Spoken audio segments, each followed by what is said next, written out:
Quero cumprimentar todos vocês que estão nos assistindo, todos os internautas, saudar o nosso colega, que foi deputado federal conosco na Câmara, Ricardo Berzolini, nosso ex-ministro do Trabalho, ex-ministro da Previdência, conhecedor profundo da questão da Previdência. Quero também saudar a Edjane Rodrigues. Edjane é diretora de Políticas Sociais da CONTAG, Confederação Nacional dos Trabalhadores e Trabalhadoras da Agricultura. Portanto, está aqui enquanto mulher, diretora da CONTAG, e para a gente poder, então, fazer esse debate sobre as consequências desta proposta de reforma da Previdência apresentada pelo governo, tanto do ponto de vista da classe trabalhadora, das mulheres. Também ouvir o Berzolini é muito importante, porque Berzolini foi ministro da Previdência, ajudou a organizar a Previdência nos anos 2000, quando foi ministro do presidente Lula, colocando a Previdência viável. Inclusive, me lembro que participamos de instalação de várias agências do INSS em várias cidades de Minas Gerais, onde não tinha presença da Previdência. Nós levamos a agência do INSS. Berzolini também contribuiu para acabar com as filas do INSS, né? Então, com essa expectativa que nós estamos aqui abrindo esse debate. E aí eu queria inicialmente passar para o Berzolini para ele colocar a impressão que ele tem em relação a essa reforma da Previdência, que sem dúvida nenhuma tem sentido, Berzolini, uma grande ansiedade da população em Minas Gerais. As cidades em que eu tenho ido participar de debates, a gente percebe que o trabalhador, a trabalhadora estão com um certo medo, né? Uma sensação de perda. E também não só os trabalhadores, mas a população em geral. Essa semana eu observei uma grande liderança que estava participando de uma audiência conosco, que levantou e me disse: ô deputado, mas nós vamos voltar àquela época de antigamente, de ter de novo as casas de misericórdia. Exatamente. De ter que organizar os asilos, porque as pessoas vão ser colocadas numa situação de mendigos de novo, sobretudo os trabalhadores, a trabalhadora, não é?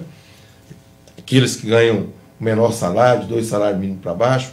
Então eu quero agora passar a palavra aqui para o Ricardo Berzolini, nosso ex-ministro da Previdência, ex-ministro do Trabalho, para colocar para nós a sua impressão. Bom, quero primeiro agradecer o convite. É uma alegria estar aqui na Câmara dos Deputados, espaço que eu tive por 16 anos e que tenho certeza que pode ser muito mais representativa e muito mais ativa se houver pressão popular real, se a população entender que precisa pressionar seus parlamentares o tempo todo. Bom, a Previdência Social é um grande instrumento de distribuição de renda, é uma das grandes conquistas da Constituição de 88, porque os constituintes decidiram criar um sistema chamado Seguridade Social, onde nós temos a saúde, a previdência e a assistência social num mesmo orçamento, é o orçamento da Seguridade Social. E esse orçamento, o constituinte teve a inteligência de deixá-lo mais ou menos aberto à sua remodelação ao longo do tempo, através da contribuição patronal sobre a folha, contribuição pessoal do trabalhador sobre a folha. Os autônomos podem contribuir também, os facultativos, as donas de casa podem contribuir para a Previdência, mas também a economia como um todo contribui através da COFINS e da contribuição social sobre o lucro líquido. E, obviamente, são contribuições que podem ter suas alíquotas calibradas de acordo com a necessidade do país. Como nós vivemos uma crise econômica grave nesse momento, Leonardo, nós temos que pensar o seguinte: qualquer reforma da Previdência tem que levar em consideração a realidade social do país. E o Brasil é um país muito desigual, onde os trabalhadores rurais e as trabalhadoras rurais, onde aqueles que dependem da assistência, onde o trabalhador urbano mais fragilizado, aquele que não tem uma qualificação profissional, portanto, não fica muito no mercado de trabalho de maneira permanente, principalmente quando tem crise econômica. Eles precisam ser protegidos pelo Estado. E a única forma de proteger é um instrumento como a Previdência Social, que permite a... Ela é solidária, né? Ela é solidária, ela não é um fundo de pensão. Ela não é um plano de previdência dessa que você pode comprar nos bancos. Ela é uma instituição pública, instituição do país, que foi tão importante que está na Constituição, não está só na lei ordinária.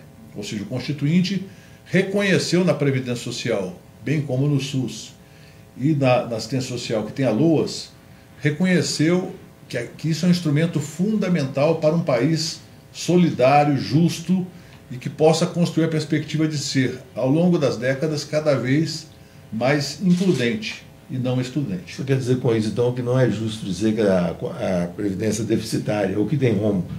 É isso, exatamente. Eu digo sempre o seguinte, a Previdência não tem nem déficit, nem superávit. Ela é uma política pública. E política pública é obrigação dos parlamentares, e eu fiz isso por 16 anos. Viabilizar via orçamento. Deputados e senadores na Comissão Mista de Orçamento e no plenário do Congresso definir qual vai ser a forma de financiar essa política. É um direito do trabalhador. Claro, regras podem ser mudadas. Eu mesmo comandei uma reforma da Previdência aqui em 2003. Fui atacado por sindicalistas que não entenderam. Eu sou sindicalista. Eu era deputado aqui, Jesus. Fui muitas vezes ofendido, mas não dei bola não. Eu fiz a reforma que na época a gente considerou que era uma reforma justa. E foi aprovada pela Câmara e pelo Senado Federal e foi implementada. Graças a isso nós demos maior sustentabilidade a longo prazo. Mas é uma reforma que preservou a Previdência. Essa do Bolsonaro é uma reforma para destruir a Previdência. Vamos ouvir também a Edjane. Edjane é diretora de Políticas Sociais da CONTAG, que é a Confederação Nacional dos Trabalhadores na Agricultura. Ela, como mulher, como trabalhadora rural, nordestina, coloca para nós a sua opinião, sobretudo essa questão do trabalhador rural, da trabalhadora rural, né? Essa questão da equiparação, inclusive, de idade entre homens e mulheres. Bom dia. Eu queria também iniciar aqui agradecendo o deputado Leonardo Monteiro de Minas pelo convite, cumprimentar o Ricardo Bezoin, dizer que é um prazer reencontrá-lo aqui, né? Uma alegria. Encontrei em outros momentos aí na luta. Como o deputado já me apresentou, então eu sou Edjane, estou na Secretaria de Políticas Sociais da CONTAG, sou nordestina lá de Alagoas, sertaneja, e minha mãe é assentada do crédito fundiário, né, uma política muito importante. Bom, falar da reforma da Previdência, deputado, é dizer, primeiramente, que a reforma começou pelos trabalhadores e as trabalhadoras rurais ainda em janeiro, quando o governo, né, publicou aquela medida provisória 871, que irá completar agora, né, hoje, inclusive, deve estar completando os seus primeiros 60 dias. Então, o que significa essa medida provisória? Penalizar os trabalhadores e as trabalhadoras rurais e as pessoas que recebem apenas o salário mínimo, proteger os grandes devedores da Previdência e beneficiar, né, as instituições financeiras. Então, para a gente é o que isso significa. Para além disso, o mais grave é saber de que, na tentativa de aprovar a reforma da Previdência, o governo ataca o movimento sindical de trabalhadores e trabalhadoras rurais, nos colocando como fraudadores da Previdência para que consiga fragilizar a organização dos trabalhadores e das trabalhadoras e, certamente, consequentemente, conseguir, então, aprovar essa reforma que, na nossa avaliação, ela é injusta, ela é seletiva e ela é, sobretudo, machista. Essa medida provisória, ela enfraquece o sindicato, porque ela desautoriza o sindicato de conceder a declaração. Na verdade, para a gente, esse não é o ponto central, né? Porque a nossa declaração de atividade rural, e é importante a gente também falar, que o movimento sindical, historicamente, ajudou a construir a política de previdência social rural. E essa política hoje... Porque antigamente era o Fundo Rural, né? Sim, antigamente era o Fundo Rural. Hoje, os dados mostram que a política de previdência social rural pode impactar, né, em mais de 70% dos municípios brasileiros. As pequenas cidades. As pequenas cidades, onde o repasse de aposentadorias rurais consegue superar o fundo de participação dos municípios. Então, quando se coloca uma medida ou uma proposta de reforma da Previdência que visa inviabilizar, excluir os agricultores e as agricultoras do sistema de proteção previdenciária, significa impactar na economia dos pequenos municípios e significa também não se preocupar com a produção de alimentos saudáveis, que é, né, a política de previdência social rural faz com que as pessoas permaneçam no campo. Então, para a gente, o foco não é nem a declaração de atividade rural, que na nossa avaliação, primeiro que essa declaração nunca foi um único documento que pudesse conceder o benefício. Quem faz a concessão ou não do benefício é o servidor, a servidora do INSS. A nossa declaração, ela tem o objetivo de proteger e dar segurança ao processo daquele trabalhador. E aí, colocando então a gente na situação, expondo o movimento sindical como fraudadores. Nós queremos, inclusive, que eles nos mostrem quem são, onde estão esses fraudadores, né?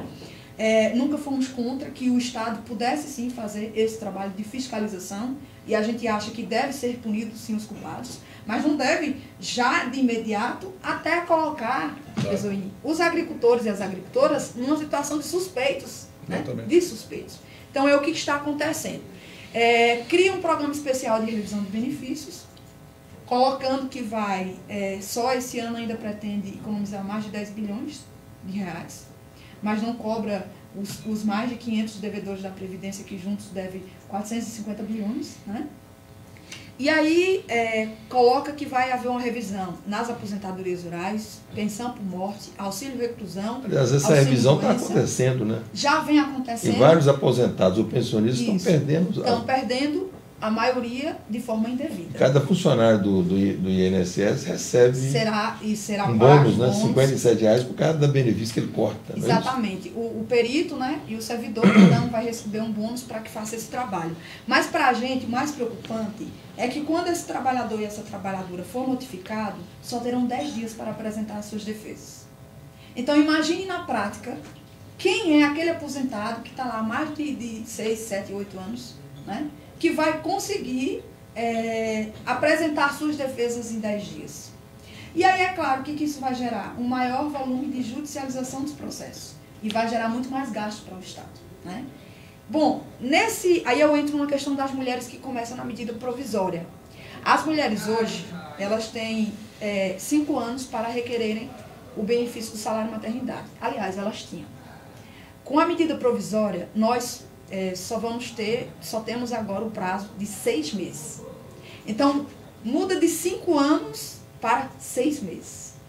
Na prática, no dia a dia das mulheres, é inviabilizar esse benefício, que é um benefício importantíssimo para nós mulheres. Eu me coloco como agricultora familiar que sou, para nós mulheres podermos ter aquele período de cuidar do nosso filho, né? De estabelecer aquele tempo que a gente consegue, então, ter esse repouso. Bom, aí muda a questão da concessão do benefício. Agora, na última sexta-feira, recebemos a informação.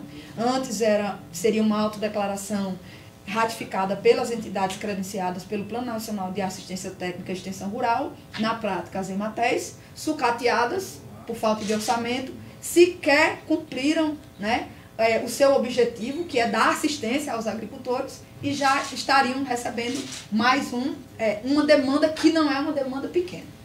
Mas essa medida provisória 871 já está valendo desde janeiro. Está em vigor, sim, está em vigor. Porque tem algumas pessoas que mas o governo nem começou ainda. Quer dizer que o governo já começou, então, ferrando o trabalhor, a trabalhadora. Claro. Isso da maldade. Exatamente. Então, assim, eu gostaria também que você abordasse essa questão da mulher trabalhadora rural. Né? Essa questão da equiparação, a questão da contribuição, porque antes, até agora, o trabalhador, a trabalhadora contribuía por produção, né? Agora exatamente. Agora está definindo, inclusive, um valor fixo de R$600 por ano. Como é que fica isso considerando as intempéries do tempo? A época que chove, o trabalhador não produz. A desigualdade brasileira. Uma coisa é você imaginar a agricultura familiar em certas regiões ricas do país. Na região seca, no Nordeste. A outra coisa é imaginar no semiárido. Como é que ele vai contribuir? Na Amazônia, nas regiões pobres de São Paulo, de Minas Gerais. Bom, então a gente entra na questão da reforma da Previdência. Quando eu colocava que ela era machista, deputada, é justamente trazendo por quê? Porque quando fala do aumento da idade, que para os professores e para os rurais é o mesmo, né? Quando fala da questão da idade, nós mulheres ganhamos mais 5 anos para nos aposentar. E é claro, isso mostra de que duas questões bem claras na nossa avaliação. Primeiro que a reforma ela não trata na perspectiva de gênero. Ela inviabiliza o trabalho familiar, na unidade familiar que as mulheres têm. Porque somos nós, as cuidadoras, na maioria dos casos, as cuidadoras dos lares, somos nós responsáveis pelos idosos, né? Então a gente tem uma outra jornada de trabalho para além da produção. E aí desconsidera também as realidades regionais. Porque no caso do Nordeste, como que vai ficar essa questão da contribuição? Aí eu queria comentar dessa mudança. Então traz um aumento de 5 anos, sendo aprovado, a transição se dará a cada 6 meses, né? E trata ainda da contribuição por 20 anos. Atualmente, Besoini pode nos ajudar, são 15 anos de comprovação. Isso. Porque quando ele coloca da questão do sistema de seguridade social, né, essa questão social, ele trata das realidades que se existem, o que essa reforma, o que essa proposta desconsidera. E aí, atualmente, nós contribuímos, está assegurado na Constituição, no artigo 195, que é mediante a comercialização da nossa produção, mas isso hoje é uma realidade só praticamente no Sul. Sim. Né? Não é a realidade das outras regiões. Não que nós, agricultores, e é bom ficar claro, não queiramos contribuir. É que o Estado e a União devem fazer o processo de recolhimento. Como é que eu vou acessar uma nota se eu não sei onde buscá-la? Onde eu vou recorrer? Né? Então, quem tem que fazer esse trabalho é o Estado e a União. Exatamente. E na nossa avaliação, antes do governo apresentar essa possibilidade, tinha que primeiro fazer esse trabalho para que o Estado possa recolher. Para que lá no município, hoje, eu sou de um município pequeno, de Alagoas, até para pegar aquela nota fiscal avulsa, né? Isso, na prefeitura, a gente tem dificuldade. Claro. Imagine a nota de comercialização. Sim. Então, como contribuir se não tem quem recua? Né? E aí, não é só isso.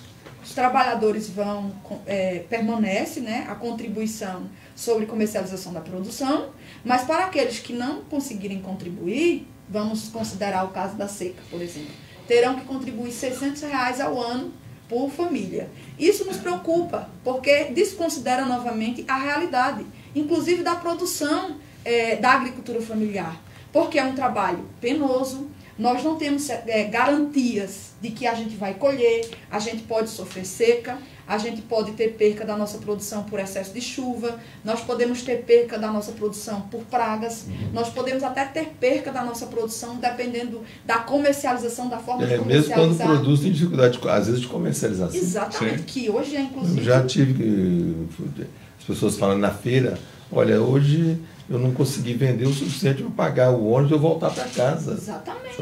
Exatamente. Sim, que é hoje, inclusive, deputado, uma discussão muito forte para a gente, né? A comercialização da nossa produção. Que a gente está falando da economia do Brasil, inclusive, né? Bom, e aí eu queria também comentar sobre o benefício de prestação continuada, o BPC. Por quê? Porque nós sabemos o impacto que isso terá também para as mulheres. Esse benefício, ele é ofertado, né, tanto para as pessoas acima de 65 anos, quanto para os deficientes.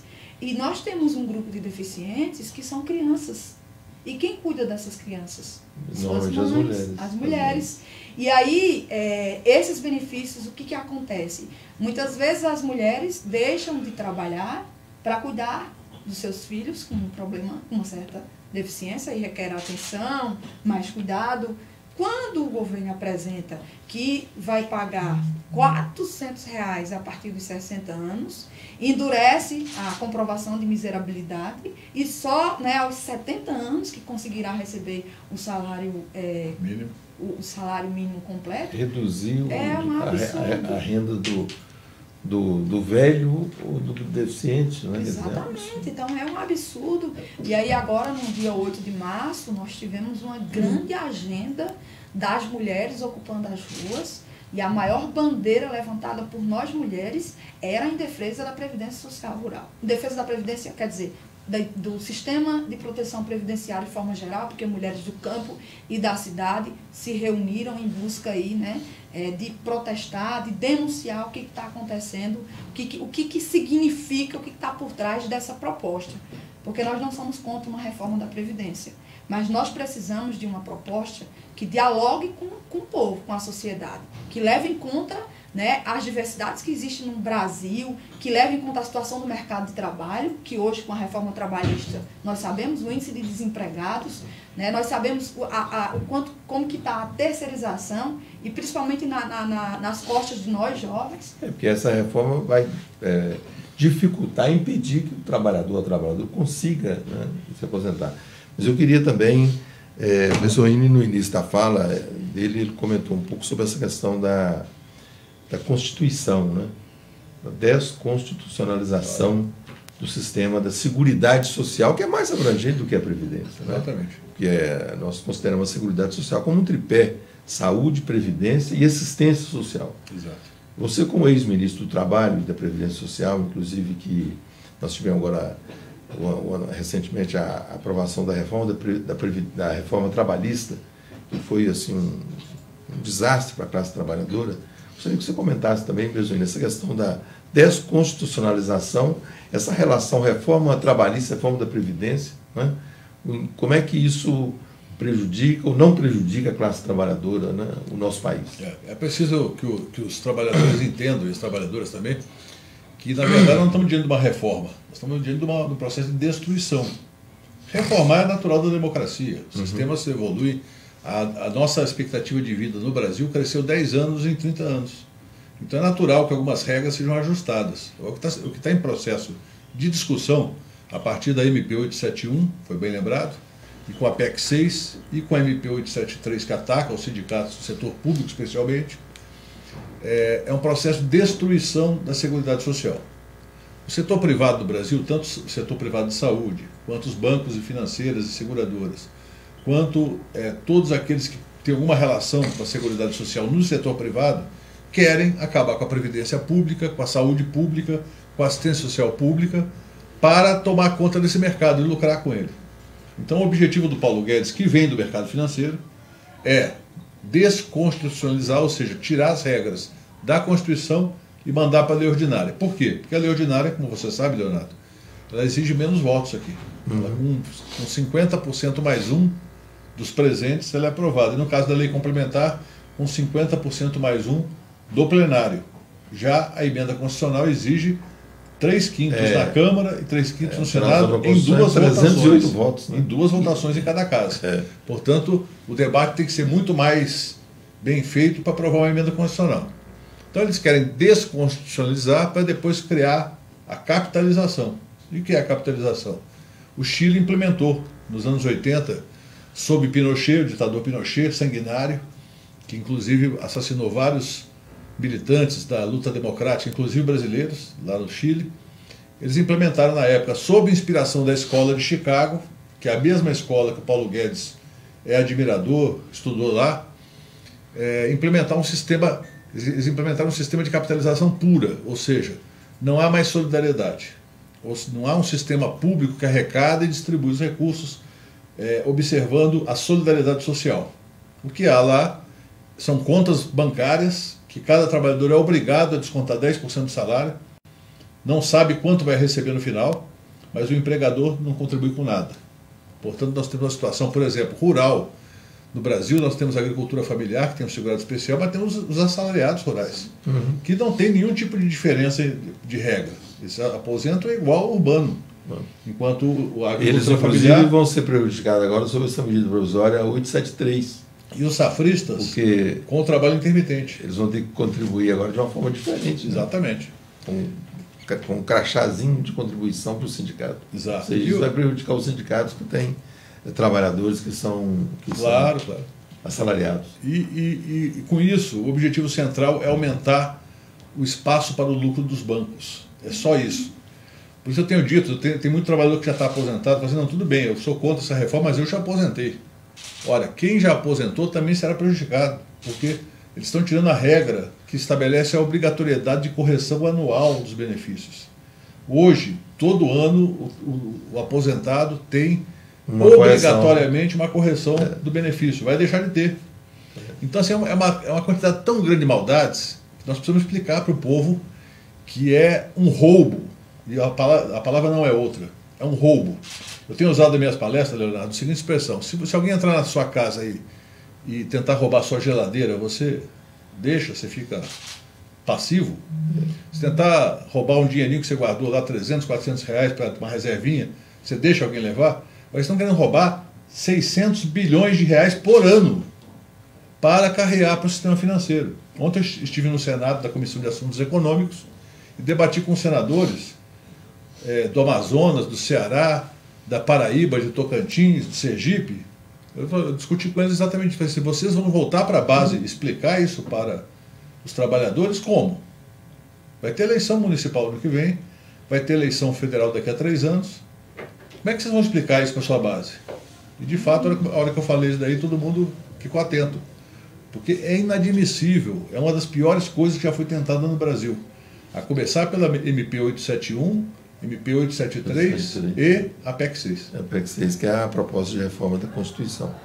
Mas eu queria dizer que essa é a nossa expectativa, né? Abrir a oportunidade para a gente contribuir com a informação para a nossa população, porque tenho sentido isso, né? Ao andar lá nas Minas Gerais, visitar as nossas cidades, a gente percebe que há uma ansiedade muito grande na classe trabalhadora e, enfim, na maioria da população que sente que vai ser prejudicado por essa reforma.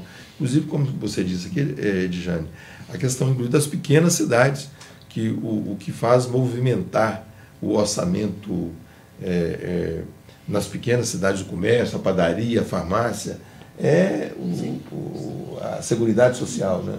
Sobretudo a Previdência Social, Bolsa Família, o BPC, os aposentados, né? Então, essas cidades hoje correm o risco, inclusive, de cair numa situação de dificuldade muito grande. Mas nós gostaríamos de continuar esse debate aqui por muito tempo, né? Mas nós temos aqui uma regulamentação de horário. Então, eu queria passar para a Edjane aqui para poder fazer as suas considerações, aqui, o que faltou, viu, Edjane? Depois eu vou passar para o Bezoim, para a gente em seguida encerrar o nosso debate. Tá. Não, por último, rapidamente, só comentar sobre a questão da mudança nas pensões, né? Porque uma boa parte das mulheres são pensionistas, então é bom também para a sociedade ficar ciente dessas mudanças. Vai ter uma mudança para quem acumula a aposentadoria e a pensão. Um dos benefícios só será pago o valor de 80%, e agora a pensão ela muda, né? Só vai ser paga para aquele dependente, o cônjuge dependente do óbito, metade, e aí 10% aumenta de acordo com os dependentes filhos. Então isso também é um absurdo, é inadmissível. E por fim, novamente agradecer, viu, deputado, parabenizá-lo, porque é muito importante esse debate, fazer com a sociedade, conscientizar a sociedade do que está acontecendo, dizer que nós da CONTAG estamos fazendo um trabalho permanente aqui no Congresso, conversando com os senadores, deputados, as nossas audiências públicas já estão acontecendo aí no Brasil afora. Nesse momento temos uma atividade com mais de 70 dirigentes sindicais de todo o Brasil, pautando as nossas estratégias de mobilizações, e dizer para quem está nos assistindo, né? Procure seu sindicato, seja sindicato rural, seja sindicato urbano, se informe do que está por trás dessa proposta e se somem com a gente para que a gente possa fazer a resistência e poder barrar aí essa proposta, que é um pacote de maldade e um grande retrocesso para o nosso país. Isso que você diz é importante, Bezoim. Eu tenho ouvido em várias cidades que eu tenho ido, eu sou deputado, mas você já vai votar contra essa proposta, mas aqui na nossa cidade foi votado também o deputado A, B, C e D. E nós vamos ligar para eles agora e pedir para votar contra essa reforma. Exatamente. Nós vamos pedir o prefeito para cobrar do deputado do prefeito para votar contra. Então a gente está sentindo que a população está reagindo, né? E o nosso objetivo aqui do nosso encontro é justamente esse, né? A gente poder estar esclarecendo para a nossa população, para a classe trabalhadora, as consequências dramáticas, né, se essa reforma for aprovada. Então eu passo agora para as considerações finais aqui para o nosso companheiro, nosso amigo, Ricardo Bezoim. É isso aí, eu acho que nós temos várias tarefas pela frente, e eu acho que mais importante do que vir a Brasília nesse momento para pressionar os deputados aqui, é pressioná-los no seu local, onde tem um escritório, onde tem a relação com seus vereadores, com seus prefeitos, com seus sindicalistas, porque muito deputado, muitas vezes, nessa hora, aqui na Câmara, foge. Dá um jeito de ir para o gabinete, sair do gabinete, tá lá na base não tem como fugir. E o prefeito que está lá, que vai perder a arrecadação, porque menos gente vai ter renda, que vem do INSS, e vai aumentar a responsabilidade, porque vai ser pressionado na saúde e na assistência social, porque as pessoas não vão ter dinheiro para comprar remédio, não vão ter dinheiro para se alimentar. Então os prefeitos vão ter que gastar mais, já estão quebrados, boa parte deles. E a gente conhece como é que funciona isso, né, Bezoim? Eu costumo dizer para o pessoal lá que aqui nas conversas aqui, cada deputado se diz assim, ó, eu lá na cidade tal, o vereador fulano de tal é meu, ele me dá tantos votos. A cidade tal, o prefeito lá é meu, eu tive tantos votos, eu nem fui lá, mas o prefeito me deu tantos votos. É assim o argumento da maioria aqui na Câmara. Então é hora também da população, lá na sua cidade, sua respectiva cidade, ir no prefeito, ao prefeito. O senhor estava fazendo campanha aqui para o deputado fulano de tal. Agora nós queremos a posição dele em relação à reforma da Previdência. Nós queremos que ele vote contra essa reforma. E no vereador, que foi cabo eleitoral lá, do deputado X. Né? Inclusive, tem dito também, outro dia eu fui convidado para ir num debate numa determinada cidade. Eu falei assim, por que você não chama os outros deputados também que foram votados na cidade? Exato. Não sou eu, me chama, mas chama também os outros, mesmo aquele que vocês acham que poderia votar lá com o governo a favor da proposta. Chama aí para o debate. Chama e avisa, né? Se votar nessa reforma, nunca mais vai ter fazer o debate, não é isso? E eu acho, Leonardo, que o mais importante é lembrar que o governo está mentindo para o povo. É fácil resolver essa questão da Previdência com propostas objetivas. Ontem no Senado eu apresentei 4 propostas para reforçar o orçamento da União, estados e municípios e parar de colocar a culpa na Previdência pelos problemas do país. É a tributação de dividendos. O Brasil é o único país relevante do mundo que não tributa dividendos. O fim da distribuição de juros sobre capital próprio, que retira recursos da tributação do imposto de renda da pessoa jurídica e da contribuição social sobre lucro líquido, que é receita da Seguridade Social. A tributação adequada das heranças, das grandes heranças e das doações. O Brasil é o país que menos tributa, dentre os países mais relevantes, evidentemente, que menos tributa heranças e doações, e a progressividade do imposto de renda da pessoa física. O Brasil tem a alíquota máxima de 27,5%, que atinge desde a classe média até os milionários do país. Os grandes milionários, quando recebem alguma renda que não seja dividendo, porque dividendo é isento, eles pagam apenas 27,5%. Então é hora de acordar os prefeitos, os governadores. Essa receita está aí, porque são os grandes banqueiros, os grandes latifundiários, os acionistas da Vale do Rio Doce que provocou essa tal história tragédia. Do rombo que eles falam que tem na Previdência. Tem rombo nenhum. A verdade é que o Brasil dá moleza para os milionários e esfola os pobres. E querem esfolar ainda mais com a Previdência do Bolso Asno. O presidente Bolsonaro foi aos Estados Unidos fazer reverências absurdas ao Trump, aos Estados Unidos, liberou os americanos do visto, mas os brasileiros vão continuar a ter que tirar o visto para... Você sabe quanto representava o visto dos americanos de receita anual do Brasil? 60 milhões de reais. Está sobrando dinheiro? Eu sou de uma região, Berzoini, Minas Gerais, você sabe disso, lá na região Vale do Rio Doce, do leste de Minas, de Governador Valadares. A população na região está revoltada da forma que o Bolsonaro se referiu aos imigrantes, né? Como todo mundo sabe, que a pessoa, quando sai lá da nossa região, ele sai com uma expectativa de trabalhar, de produzir. Sai por necessidade. De necessidade de construir sua casa aqui no Brasil. Foi tratado de uma forma, não é, discriminada, como se fosse um mau elemento, como se fosse um preguiçoso, né? Uma pessoa que fosse para lá, para os Estados Unidos, para ser um peso. Pelo contrário, essas pessoas vão para lá e dão uma contribuição importante para os Estados Unidos quando estão lá trabalhando. Exatamente. Então, para concluir, eu quero apenas dizer o seguinte: ou a gente organiza a luta de maneira efetiva, ou eles vão continuar mentindo pela Rede Globo de televisão, mentindo pela Record, pela Bandeirantes, pelo SBT, pelas rádios que são financiadas pelos bancos. Os principais interessados nessa reforma são os banqueiros.